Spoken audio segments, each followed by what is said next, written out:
there's no other way than just saying that the S1R II has a severe overheating issue. So I'm currently in my garage prepping for a shoot. I have my flight in about 4 hours. But I just wanted to make this quick little rant on why I'm returning the brand new Lumix camera, the S1R II. First off, I just want to say, like, I am a Lumix fanboy. Like, I'm not here to like bash the company. Like, I really just want like what's best for the company, honestly. I'm one of those few people that haven't switched to the dark side and gone to like a Sony camera.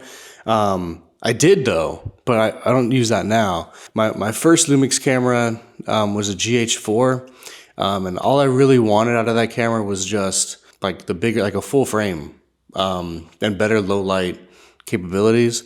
And then Sony came out with the A7S around that time, so we switched over to the Sony. I ended up switching over to the Fuji X-T3 because the Sony A7S colors were like really bad and green. Fuji colors were amazing, but at the end of the day, all I really wanted was just a full frame GH4. And then the S1H came out, which is what I'm filming on right now. All I want now out of a Lumix camera is a camera that can shoot full frame 4K 60 without a crop. And the S1R II is that camera. I mean, technically there is a 1.1 crop, so it does crop a little bit, but it's okay. From Lumix, the S1R II is the first camera from the brand that basically checked that one box that I needed to be checked for a new camera. I mean, minus like all the other standard features like IBIS and, you know, all that other stuff. So my business consists mainly of weddings, and then on the other side of that, like I'm more of like a personal brand. I shoot a lot of social media content for the firearms and fitness industry. So it's two polarizing things for sure. That's why I don't really mix the brands.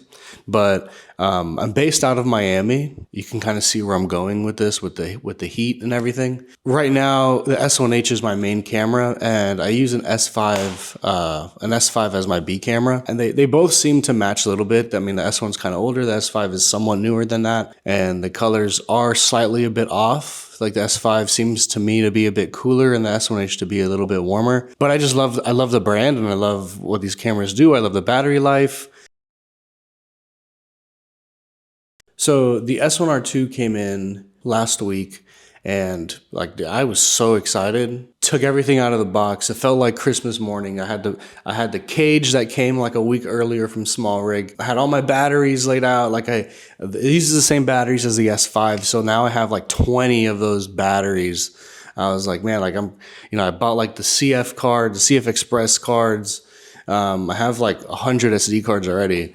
So I mean, I was like super excited. I opened the box, take the camera out. The first thing that kind of bummed me out about it was that the battery grip only holds one battery. And the last time I used a battery grip was with the Canon like T3i when I was like 10 years, like 12 years ago or whatever. And that battery grip held two batteries. So it was like, you know, the dummy battery from the grip went into the camera, and then it would hold two batteries.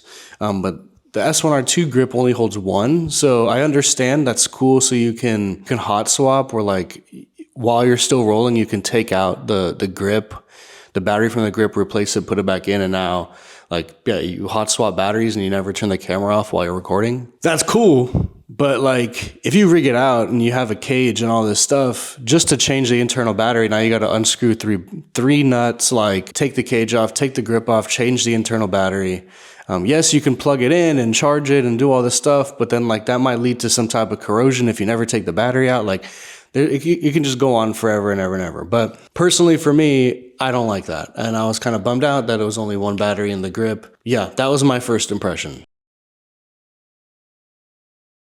A couple days after I unboxed it, I didn't do any testing at all which I should have, But I had a shoot at a local gym called KO Zone. I had like a couple influencers there that wanted to do some reels and just social content, both vertical and horizontal. For social content, I normally shoot in 4K. Well, I normally shoot 1080 60 with the S1H.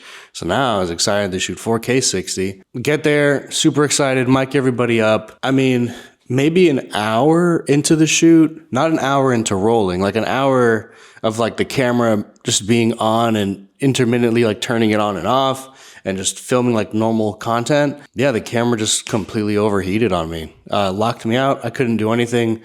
Very embarrassing. Had to switch back to the S1H and just continue filming. Then I let the camera cool down. Then we went outside to do some stuff. And I was like, man, let me give this another shot. Maybe it's just like a little problem or something. I don't know. It's brand new. I don't know. And then I took it outside, turned the camera on, maybe less than 10 minutes of just being outside, not rolling, like just 10 minutes of being outside. Yeah, again, overheat sign. Almost instantly, the camera actually overheated, locked me out, and then I went back to the S1H. So super disappointed, to say the least, for that shoot. But I will say though that the footage that the S1R II produced when it worked was like super sick, super nice. Like holy moly, it was great. There's no complaints on the image quality or what it captures or anything like that. Like I'm impressed with the image that it produces when it worked for me. At the end of the day, I was still super disappointed and bummed out that, I had a brand new camera from Lumix, a brand that's very reputable, like I don't think any of their cameras ever had an overheating issue. And the battery life is like great on almost all their cameras. Like how can Lumix mess up that bad? It's a brand new camera and I press record and it doesn't work. So at the gym, while in my disappointment, I went on the Lumix S users Facebook group and posted a little rant.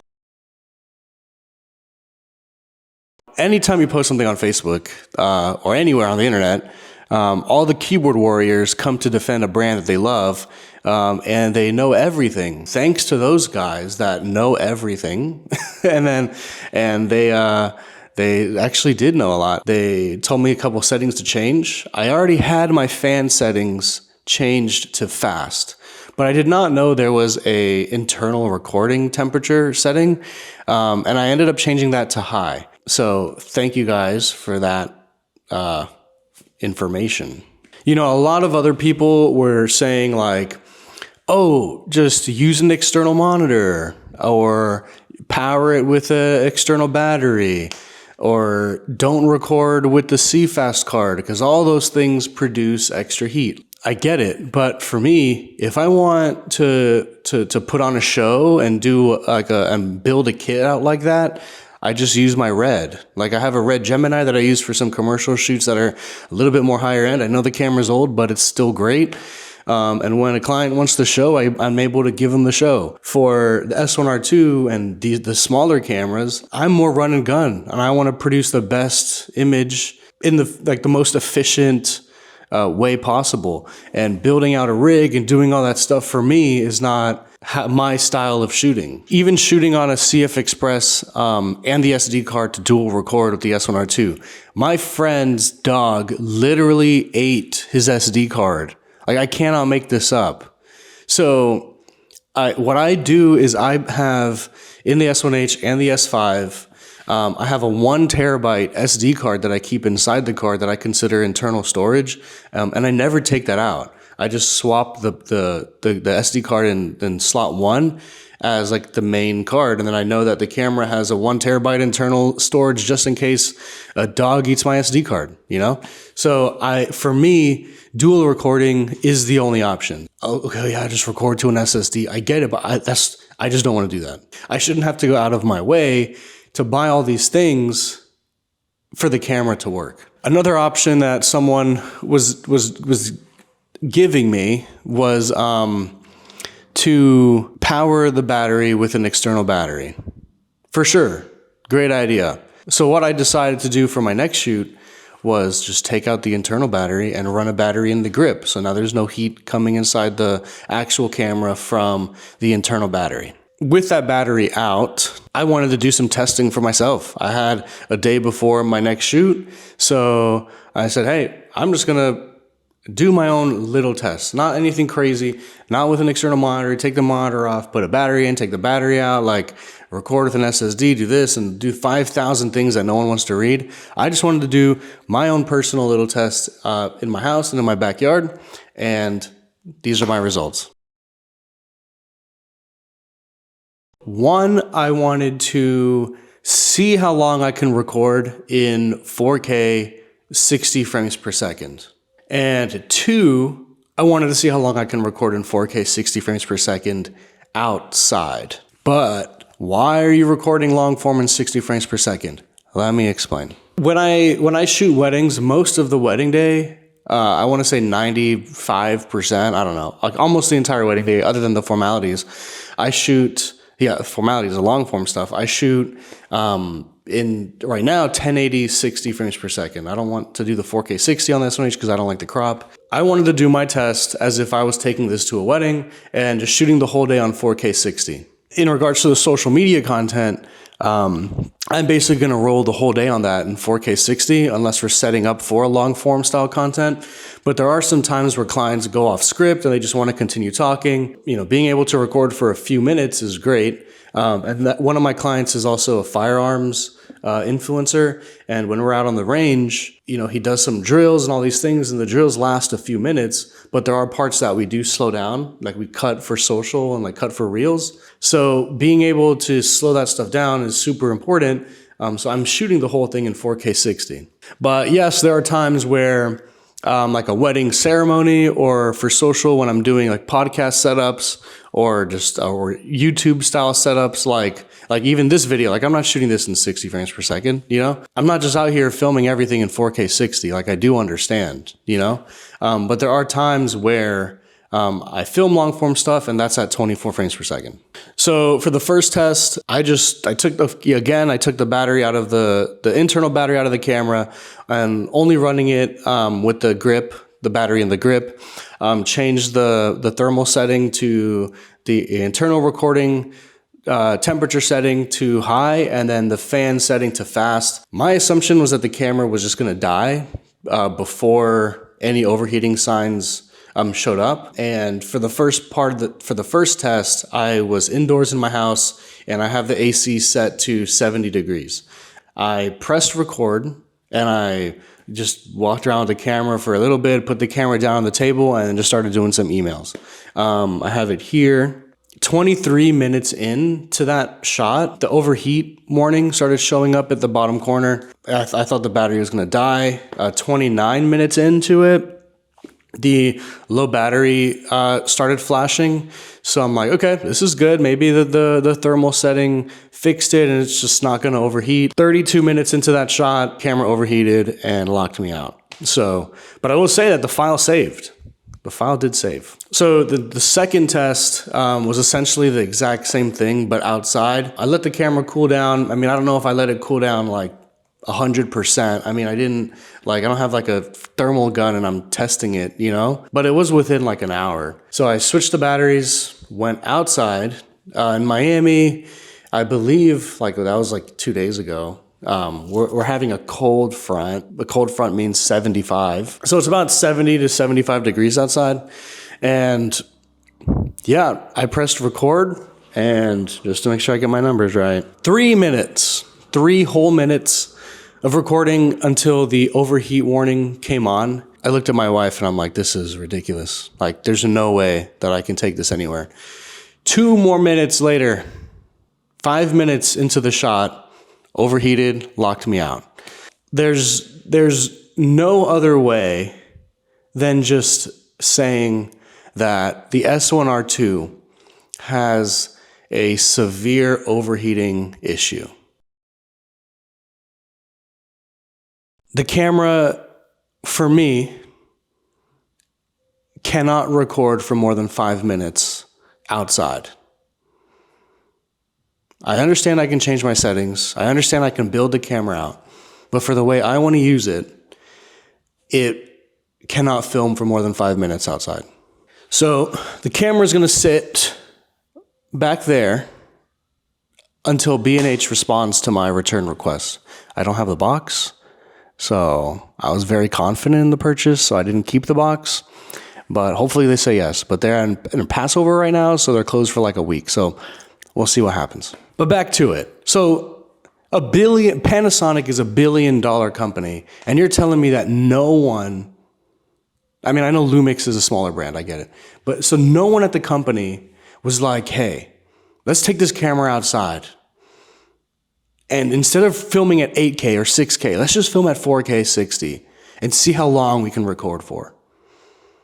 Like, no one did that. Like, I don't know. It doesn't really make any sense to me. Before commenting and telling me I can change out the build and do all these things and do the monitor and the SSD and all this stuff, like, I truly get it. Like, I do film like that. Like, it's not like I don't want to do that. Like, for every shoot, you know? Like, when the shoot calls for that, I do that. But for my run and gun stuff and weddings, this is how I want to shoot it. I literally just have the camera with 2 SD cards in it, and I press record. Like, it's not that difficult. And for me to buy a camera that can't do that is what frustrates me. If you're a photographer and you get the S1R II, it's advertised as a hybrid. So, I mean, for photography, I think it's 48 megapixels or something like that. Like, it's a great photography camera, but take like 20 batteries with you. I'll say that. At the end of the day, I just wanted to bring to light the issues that I'm facing and just put it on another platform. I make my posts in the Facebook group, but that only reaches a certain amount of people. I just wanted to share the issues I'm facing to help you make a decision on, you know, purchasing this camera or not.